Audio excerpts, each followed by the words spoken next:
Smart devices, dumb security.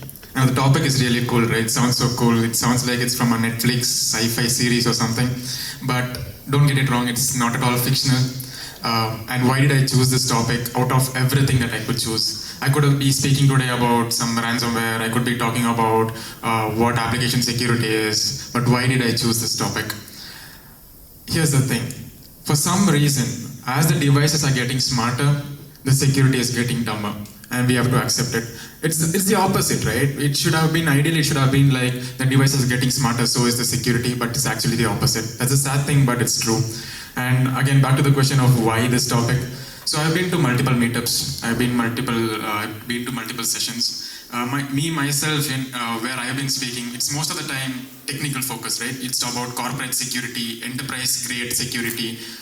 Don't get me wrong, it is important. It is really important, but there is one glaring gap there where they're missing one more thing which is more important than enterprise security, that is personal security. Because how many of us we've been working really hard, we've been doing all the certification courses, learning new technologies to secure our companies. How much time did you spend to secure your lives? So that's why I decided to talk about this. And we're going to start with a video, probably 2 videos. Let's keep it interesting. This will make us understand on what the world today we live in is. Because let's say 10 years back when we say, how do you imagine the future? We would have told, I could clap and the fan would turn on and all that stuff, right? Today, it is a reality. How big of a reality is what we're going to see in the next video. So let me play that. At 9:30. Fire off. Fire off. Open door. Door open. Så ska vi sätta en till. Fire. Open door. Wrong voice command. Open door. Wrong voice command. Open. Open door. Repeat that. Open door. I didn't understand that. Hey, open door. Play on the floor. Get on the floor. Open the door. Wrong voice command. Error. Hey, put it on. Open door.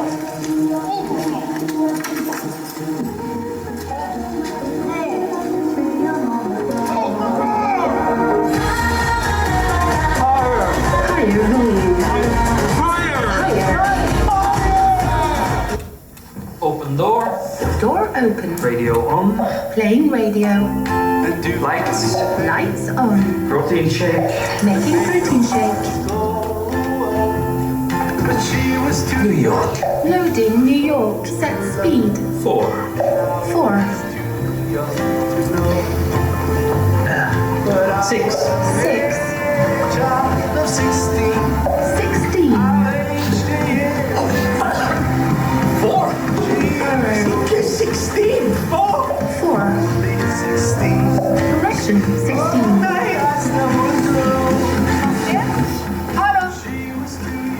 Up.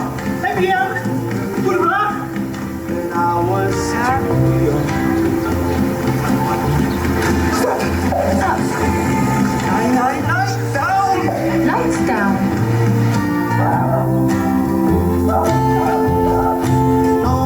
Actually happens, right? We know this is today's reality. Everything is automated. Everyone wants smart homes and all that. 10 years or 15 years back when, the only automation or the possibility of my future, how I would have thought is when I want the fan to be turned on, I don't have to get up from my bed and turn it on, right?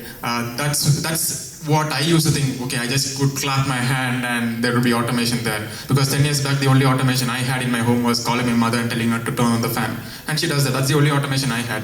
But today, this guy could sit in his home and had a view of New York while he's running, right? But we did see what the problem is there, right? When he got a dental issue, he got a filler or something, then he was not able to talk. He still didn't open the door and the command was not recognizing it. That was one issue. But this is how, even this is there today, but not at that scale. But what do you think of it is going to be after 15 years? Probably more than this, right? But will this come with security issues? The obvious answer is yes. How big of a security issue is a really big topic. For that, I have a really short video which will show all the security issues you could have with the smart homes, IoT devices, everything. One more small short video and we'll understand that.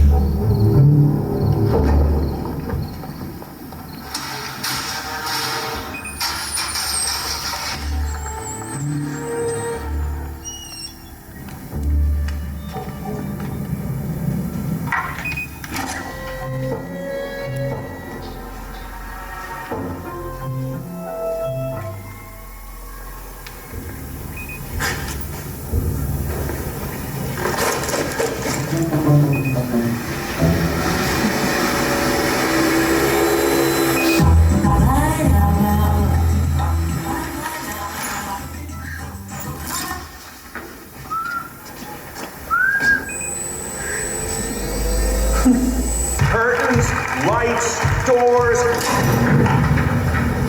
It even unlocks my car. And the only one with access is me.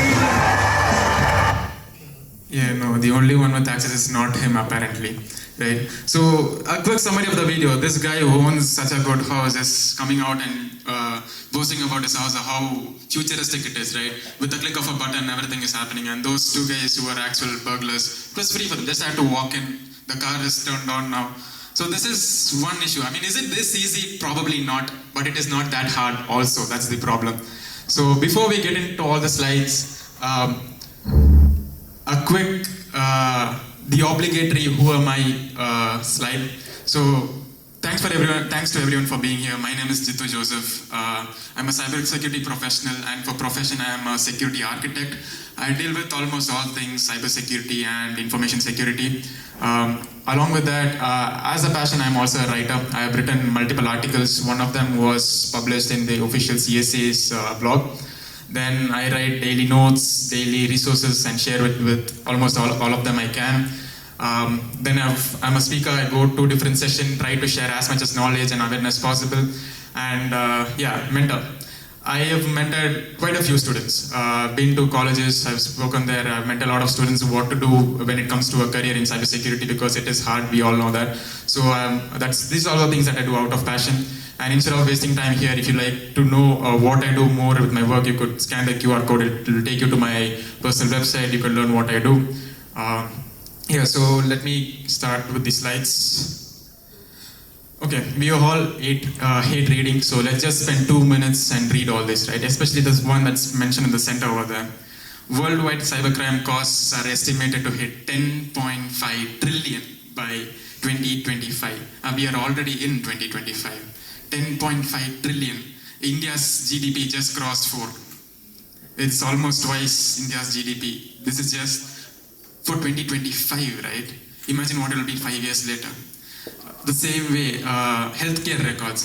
We all have been to hospitals, we all shared our numbers, we've told this is my name, they've been entering that into the systems. How many of us have asked questions, is your system secure? Is your database secure? Because apparently 79% of all the data which is being hacked, most of them comes from healthcare records. Personal information, that's what hackers need, right? Apart from that, okay, wait. Quick question, hope nobody saw the slide. Someone tell me, how many attacks do you think is happening on a daily basis? Give me a number. How many attacks per day? Some random number. 1,000. 1,000. Okay, close. 1,000. Anyone else? Okay, it's actually not 1,000. It's 600 million attacks per day, and that is by Microsoft. That is just reported by Microsoft, not by anyone else, right? So 600 million attacks per day. That's one day. So it's like, you can't see 600 million attacks per day. What does that mean? And that's just reported by one company. Imagine if all the companies start reporting it. I was going through one article which said India had 22.6 lakh attacks, which is happening every day, and it was in 2022, right? That's the major issue. That's why we are here to talk about this. And 600 million attacks, which is, yeah, totally 219 trillion. Again, back to India's GDP. India's GDP is almost 4 trillion, whereas 219 trillion. That is how many attacks is happening today. And there's no way we are talking in a technical session without mentioning AI, right? Every single attack that is happening now, 85% of them is driven by AI. Everything is easy. From phishing attacks. Phishing, you don't have to be really good at English now. The only thing you need is an AI tool. Tools like Fraud GPT can be used to attack financial records, target financial companies. Tools like Malware GPT. I am bad at coding, okay? I am bad at coding, but I could still get a really good malware just by knowing how to type what I know. I could just go to Malware GPT and tell it to give me, this is my scenario, this is my context, just give me the code I want. I'm going to get a really good piece of working malware. That's the problem, right? AI is giving everything in a silver plate to you. You don't have to have any prior knowledge. The problem with us humans, the so-called security protectors, we only use a couple of tools. We use ChatGPT, we might use Copilot, we might use Gemini. Done. Attackers have a long list of tools, and if I start talking about them, I'm not going to reach home today. So that is why AI and cybersecurity. So most of the attacks, like I said, 85% of the attacks are attributed by AI today. And the worst part of it all is this. Take some time to read this, guys. I'm not sure if you guys are aware of Lazarus APT. Lazarus APT is a threat group from North Korea. So this is their statistics, right? So 95% of the threats blocked by attacks caused by Lazarus APT is social engineering. It is not those crazy hacks that you see in Mr. Robot. It's not those movie sci-fi things that you see. It is social engineering. We people still fall prey for phishing. And the worst part of it all is when I was in a session where I think it was the Joint Commissioner of Bangalore was speaking over there. Who was here from Whitefield, the ITPL Whitefield area? Am I the only one?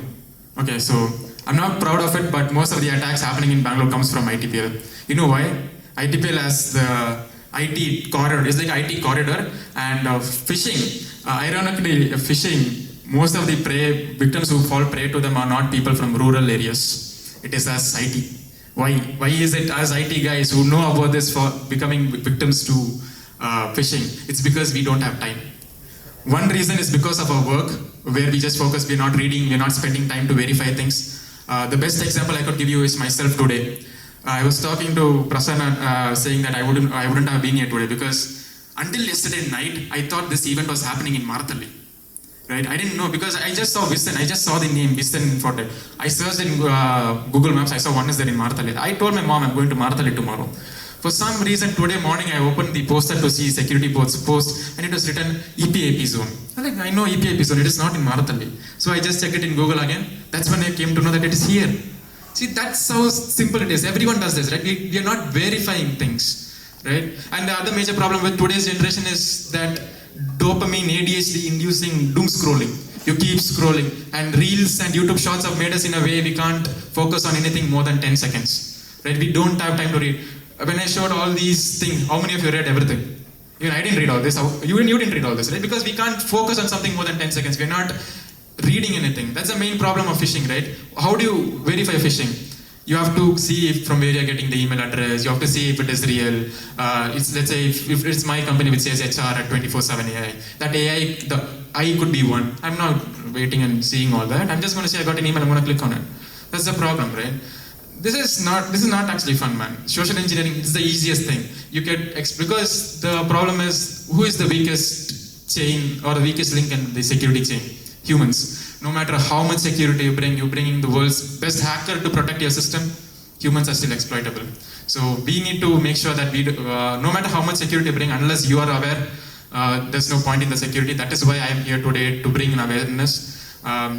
Yes, we need to learn about ransomware. We need to learn about all the attacks. But we also need to learn about all this because personal lives come first, and personal lives most of the time is a problem only when we are falling prey to social engineering. Social engineering is easy, it's not just phishing. People looking over your shoulders, shoulder surfing, that is one more. So if I could bring a list, the list would go on. So that is why I mentioned this. We have to make sure this social engineering part doesn't come anywhere. The number should reduce by the next time I'm here for the security board meeting. So that is why I brought this here.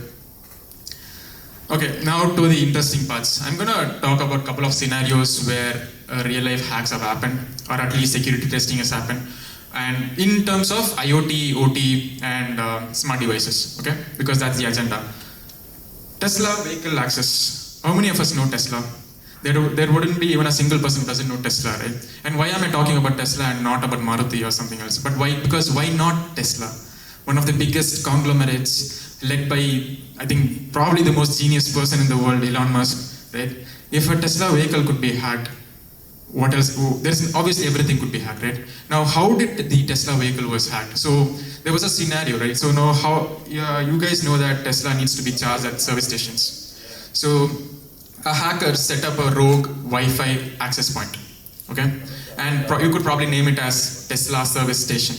So the way Tesla works is every time it passes through a authorized service station, it tries to connect to the access point automatically, right? So this was a rogue one. Since there was no certificate pinning or anything, the car got automatically connected to that access point. When it got connected to that access point, it was simple man in the middle attacks. You could use tools like BetterCap, Wireshark, whatever it is. You could get this digital certificate of that car. Once you have digital certificate of that car, it is easy for you. You could inject a malicious login page. The user is going to click on the malicious login page. Why? We don't care. We are not going to verify things. You're going to enter your credentials with the digital certificate, with the login credentials. Voila, the hacker has access to your car now. And what all can you do? You can do things like open your trunk, drive your car. You wouldn't even know it. If Tesla is vulnerable to this, imagine about all the other car companies. Now, on the topic of vehicles, automobiles, I want to bring up something interesting. How many of you know Jeep, the company Jeep, right? Yeah, so Jeep has a brand called Cherokee. There's a car called Jeep Cherokee. So this is a story of 2015, 10 years back. This happened 10 years back. Remember that while I'm talking? Imagine what could happen today. So in 10 years back, there was a security testing done. So the thing is, you know that infotainment system cars have? So Jeep Cherokee had an infotainment system called Uconnect. So the thing with Uconnect is, it was exposed to the internet without any access control, without any firewall, nothing. All you need to do was find the IP of the car and you will get access to it. Once you get access to it, because there was a vulnerability in the head unit of the infotainment system, when I say head unit, what I mean is the dashboard, like you get the touch screen thing, no? So there was a vulnerability in that. Because of that, you could laterally move, get access, and you could do whatever it is you could. Because once you exploit that vulnerability, you could get access to the CAN bus. There's a thing called CAN bus, C-A-N-B-U-S. So CAN bus essentially is, think about it this way, it is just the nervous system of a car or an automobile. So CAN bus is the one that talks to the ECUs, the electrical control units. It is the one which directs all these signals, everything from the ECU and sends it to the different parts of the car. So you could get access to the hacker got access to the CAN bus. From the CAN bus, it was able to send direct signals to the ECUs.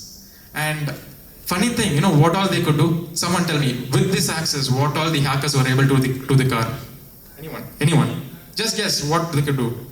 If they could drive Tesla with just because the certificate pinning was not there, imagine what they could do to a car which was there 10 years back.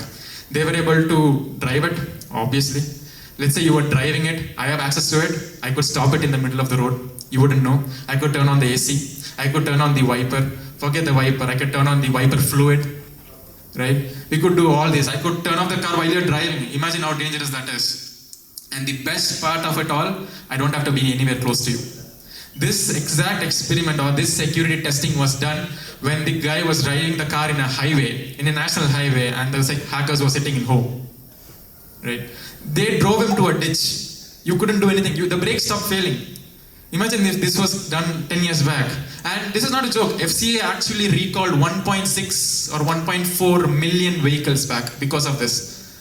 1.6 million cars. Imagine if someone was actually driving it before they recalled it, right? That is one more problem. Now, this doesn't get more personal, man. Pacemakers. We all know what pacemakers are, right? And how many of you are aware of a company called Abbott? Abbott had to recall close to 600,000 pacemakers because of a security flaw. And the problem is, so the way pacemakers work is they use something called Bluetooth Low Energy, BLE. Okay, so BLE is essentially Bluetooth, but it is configured in a way it doesn't use much energy and it is for just short distance communications. So why does pacemaker need BLE? So there is firmware updates, right? So for a hospital employee or the doctor or the nurse to update the firmware, they need BLE. So the problem with this is you didn't need any authentication to do the firmware update.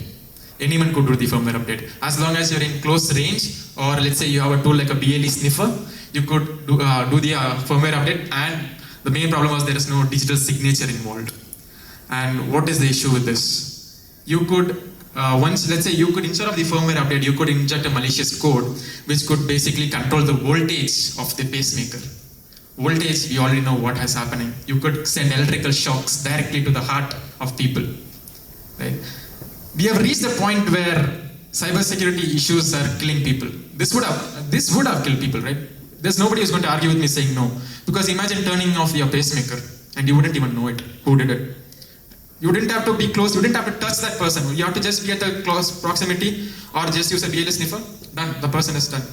Right? So this is how personal it gets. Why did I bring this topic? I know it's a bit disturbing, but we humans tend not to take things seriously unless it is something personal, right? That's why I'm here, right? I've been telling this, that's why I'm here today. I'm not here to talk about security at your boardrooms. I'm here to talk about security at our bedrooms, right? Because that's how personal we have to get to, in order to take things seriously.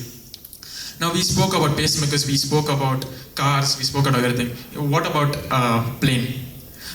This scenario, what I'm going to talk about, was not tested live because you can't do it. But this was actually done possible. So in a flight or in an aeroplane, when you sit in a chair, the seat, you have this, again, an infotainment system. There was a pluggable port over there. A hacker or a security engineer was able to plug a USB port, which was actually vulnerable. So he plugged a USB port, and guess what? There was no security controls, and you were able to access the critical file systems of an airplane. And why? Why was the problem? Because there was no network segmentation, right? Why is your critical systems able to talk to your non-critical systems, right? Why is that? So that is how bad the security was. And because, how did you get it? So we all know what SMB shares are, right? We know all share files. So through those share files, we were able to access the critical file systems. With the access to critical file systems, with the access to USB debugging, and there's something called ACARS vulnerability. So ACARS. Just go home and find out what it is. It's a really interesting one.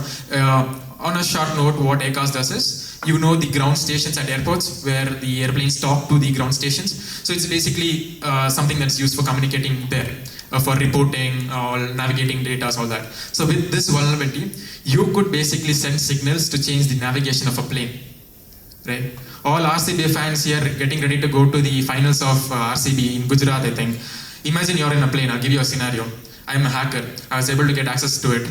I'm going to change the navigation. You're not reaching Gujarat. You might reach Wakanda before you reach Gujarat, guys. That's how bad the security was. That's what I'm talking about. And the major issue here was network segmentation.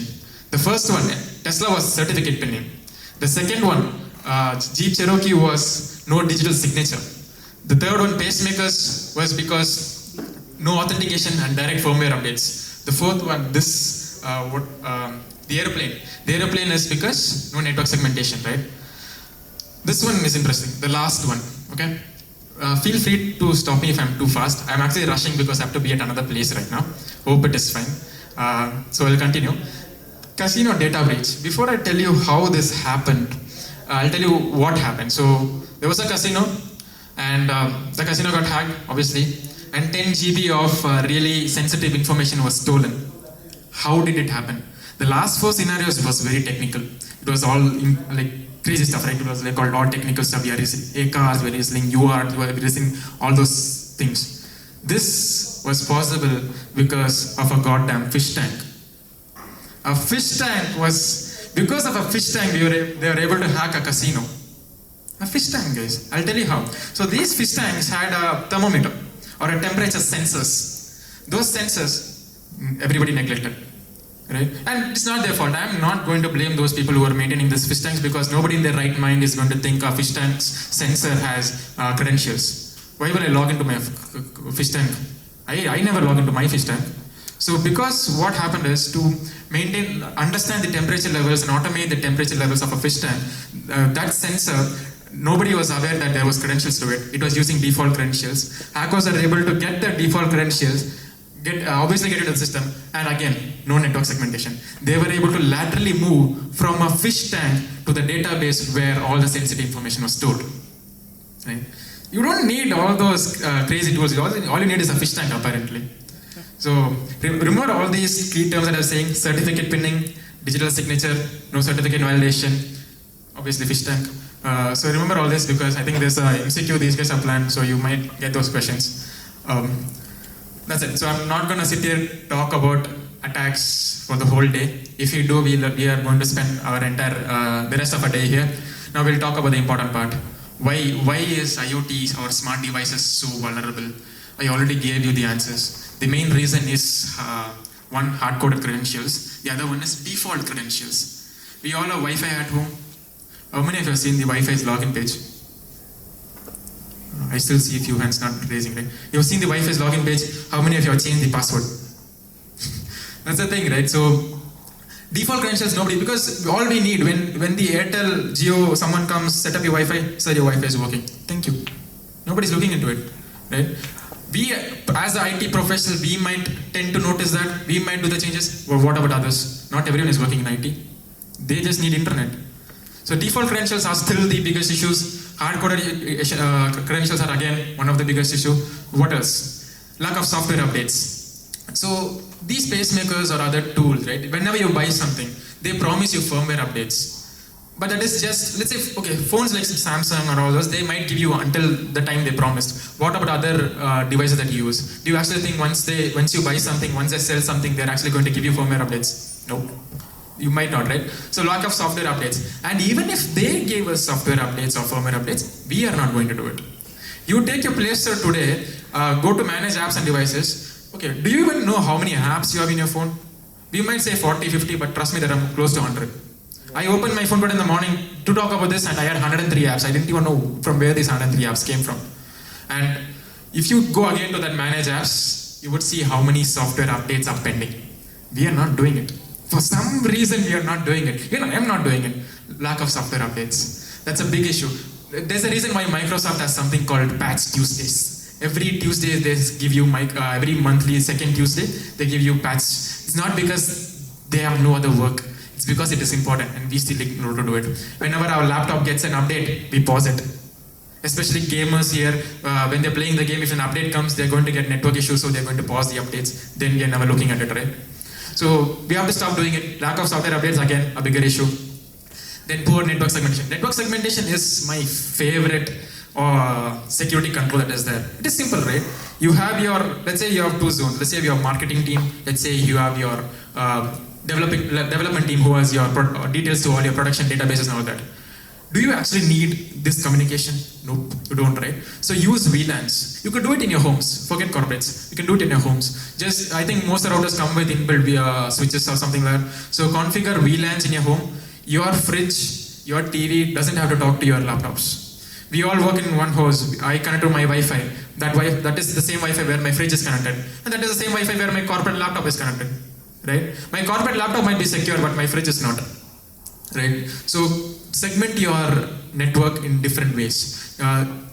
Before you segment your network, plan it how you want. Okay, this is my fridge. This is my TV. So these IoT devices come here. My Wi-Fi I want in a separate network. My laptop I want in a separate network. My personal laptop I need in a separate network. Network segmentation is really important. It is key. Because even though, see, hacks cannot be stopped. It can only be delayed, is what I always say. There is always a really good hacker out there. There's always a bigger fish in the sea. No matter how good you are, there is someone who's better. Right? Hacks can only be delayed. Let's say someone did hack your fridge or a fish tank. Why? It would be stopped over there because once you implement network segmentation, they're not going to access anything else because you did that, right? So network segmentation is one other key security weakness that we have. Moving on. And why do we need, I told all these issues, what is the key weakness and all. Why do we even need to talk about the importance of smart device security, right? The ubiquity of it. Basically, it is everywhere. The moment you woke up, the first thing you saw was probably your phone, smart device. You guys would be wearing smartwatches, smart device. When you would have all those, somebody who was driving a really good bike today with those advanced features, you have those TFT displays, smart device. Everywhere, smart device, smart device, smart device. Everywhere you go, there is some sort of smart device over there. So that is why smart device security is important. Now, all those attacks, all the stuff we did, we spoke about what the key risks are, key security problems are. Now, what could have been done? First thing is obviously it's not rocket science. Understand what those security risks are. My risk is not your risk. Your risk is not his risk. So understand what your risk is. Understand how you could stop it. Always have this clear path of documentation. Understand what the problems are. Understand just because I say today my fridge is getting hacked doesn't mean yours should be. But it could. So understand those security risks. Then you don't have to, today when I say secure your homes or the devices that you use at home, it doesn't mean you go download some ISO checklist or SOC 2 checklist and start auditing, call the big four, Deloitte, EY and tell them to audit my home. No. Just follow few basic smart principles. Just follow those best practices, man. Default credentials. See, we spoke about it. Regularly updating your device firmware, using encryption.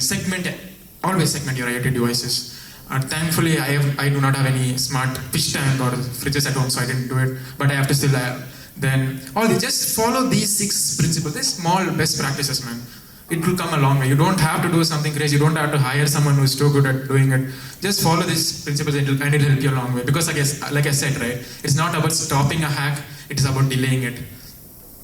Then, obviously, once you start securing it, doesn't mean you stop there. Security is a continuous cycle. It is not a straight line. You keep enhancing it, right? That's where disabling unused features come. I saw a video where there's a refrigerator with a camera. Why? Why does your refrigerator need a camera? Fine, the company needs to sell a product. I understand the new refrigerators where it can tell you what is inside your fridge and send a message in your phone. Actually, there's no milk, get it. Or this is the temperature. Fine, that makes sense. That is there, okay. Why a camera? The refrigerator doesn't want to know who is opening your fridge. As long as you are not storing your gold or your Aadhaar's information inside the fridge, there's no need of a camera, right? So disable it. And why do you even buy it in the first place, right? It doesn't even make sense. So if you have bought it, disable unused features. We have a lot of unused features which we never take a look at. Our phones, for example, just spend some time going through the settings. You will go through a list of things that you've never even heard of, but it is turned on. Why?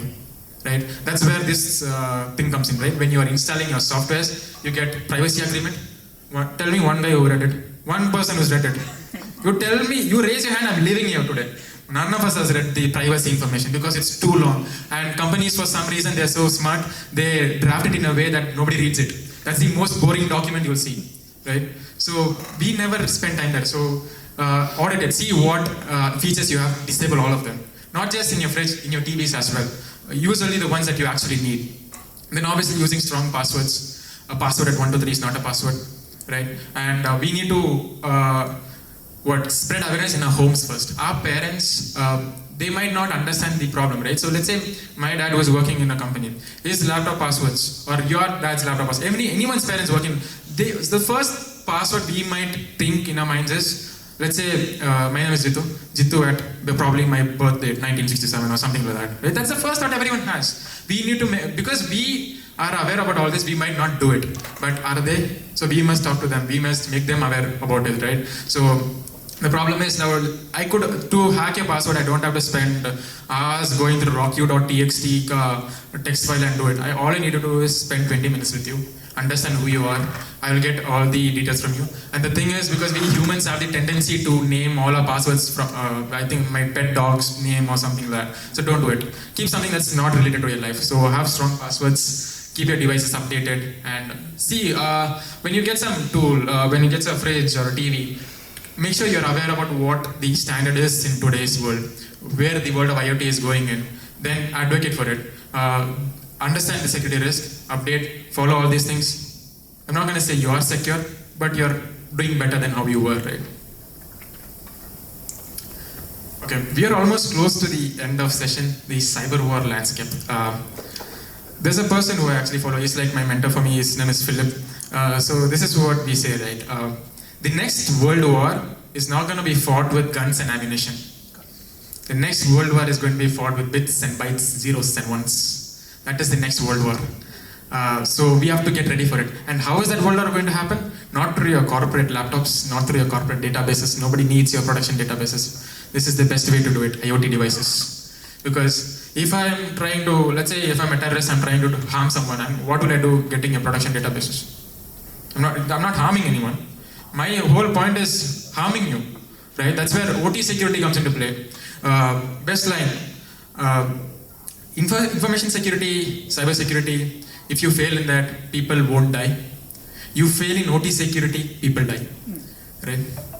So again, it is essentially again a smart device, right? If I am able to shut down a power grid of a city, what happens? You blind a soldier in a war for 1 second, he's dead. You blind a city in the middle of a war for one night, the loss of lives is unimaginable, right? So the next war is going to be bits and bytes, zeros and ones. And for that, I have a really, really good video, which is, it's a bit long, it's like 2 minutes. So let's just spend some time, see that, you'll understand what I'm talking about.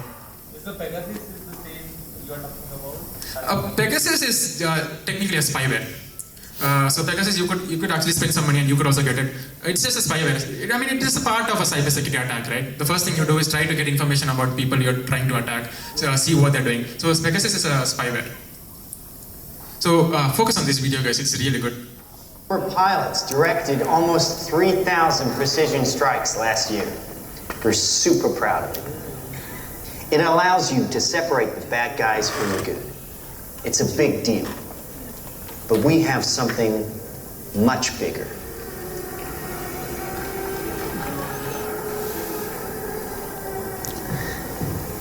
Your kids probably have one of these, right? Not quite. Hell of a pilot? No. That skill is all AI.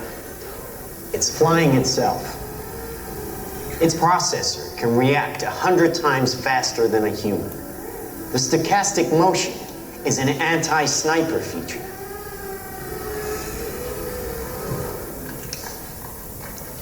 Just like any mobile device these days, it has cameras and sensors, and just like your phones and social media apps, it does facial recognition. Inside here is 3 grams of shaped explosive. This is how it works.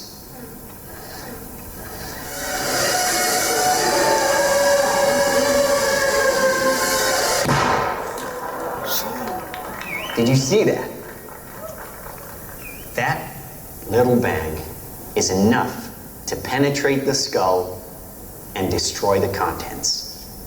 They used to say guns don't kill people. People do. Well, people don't. They get emotional, disobey orders, aim high. Let's watch the weapons make the decisions. Now, trust me, these were all bad guys. Now that is an airstrike of surgical precision. It's one of a range of products. Trained as a team, they can penetrate buildings, cars, trains, evade people, bullets, pretty much any countermeasure. They cannot be stopped. Now, I said this was big. Why? Because we are thinking big. Watch.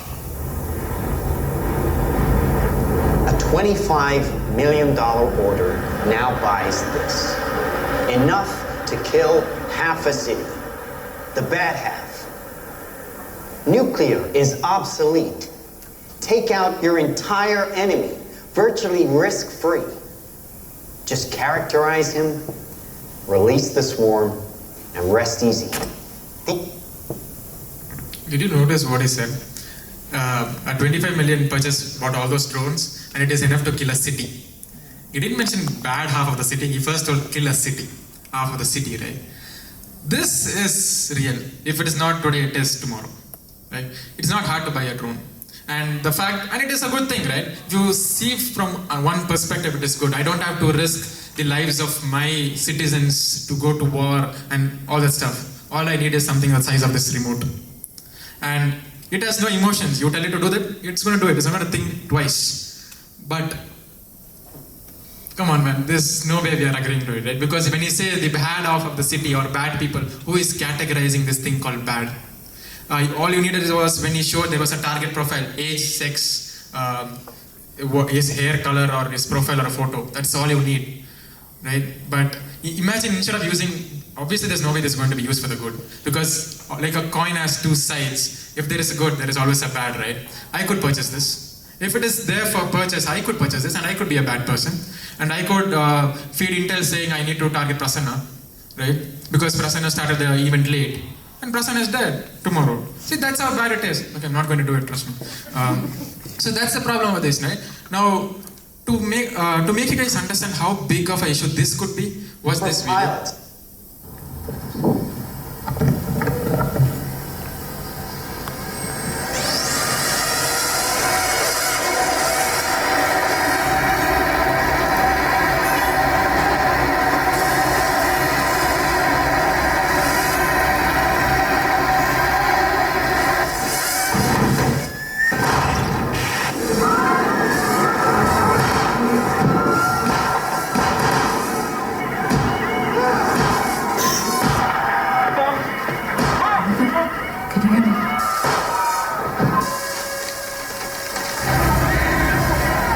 can you hear me? Listen to me. I can hear it. I can hear it.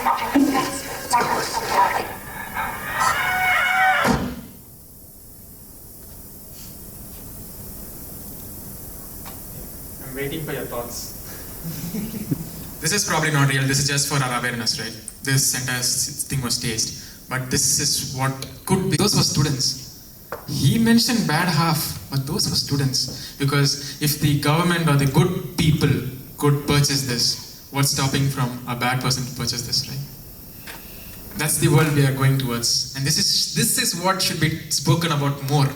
Yeah, I understand corporate security is needed. We all need to learn about it, but there are people to talk about it. There will always be people who are going to give knowledge about how to secure your corporate enterprise level systems, but this is something important because our lives matter. If you are alive, if you are not alive, who is going to protect your corporate networks, right? So this is what is important. That is why I even chose this topic, right? Because even myself, so my first talk was on ransomware, technical. I went to a college for a podcast. We spent a general talk, but again, we went to technical stuff. My next talk coming next Saturday, it's about application security, technical. That's where I found this gap, no? Why is this not here? Why is nobody speaking about this? It's a few people who are only speaking about this, right? So, to be honest, this should have made you guys feel that you should go out tomorrow and talk about this. If not at different companies, at least at your homes. So this is the entire point of this entire session. So we are going to almost end the session. So what to do? Since all the attacks are getting enhanced by AI, we should also start doing it. Why can't we do it? If hackers are able to use AI to create malware, if hackers are able to use AI to create phishing emails, if hackers are able to use AI to do whatever it is they want to, we can do whatever it is that we want to do to secure things, right? So use AI-based threat detection. Instead of reacting, be proactive, right? We have to anticipate threats. Right? There's no point in waiting for things to happen. When we go out, right, what do? Is it going to rain? We're anticipating scenarios. The same thing, anticipate it. Use the AI-based threat detection. Blockchain for identity. It is there today, but is it actually there today? Because what I mean is, there might be only a few set of people in the world, a handful of groups that are using all this to secure themselves. This should be something every household should have. Then obviously HSM-based modules and secure boots, right? So these things should be followed. As technology is evolving, we should evolve, otherwise it is almost the end for us. So this is it. My time has come. I know I rushed it a bit. I have to be at some other place. This is my LinkedIn. Do not worry, it's not a phishing page. I'm not going to get anything. You don't have to trust me, but if you use your Google Lens, it will tell it is LinkedIn. Connect with me if you want. If you have any questions, feel free to reach out to me. I would be leaving. I wouldn't be staying back. I'm sorry for that. I hope, at least for the next event, I would stay back. I have an exam and I'm supposed to be there already. Not sure what is going to happen, but we'll take care of it. So feel free to reach out to me. Happy to talk to you all. And yeah, that's it. Thank you.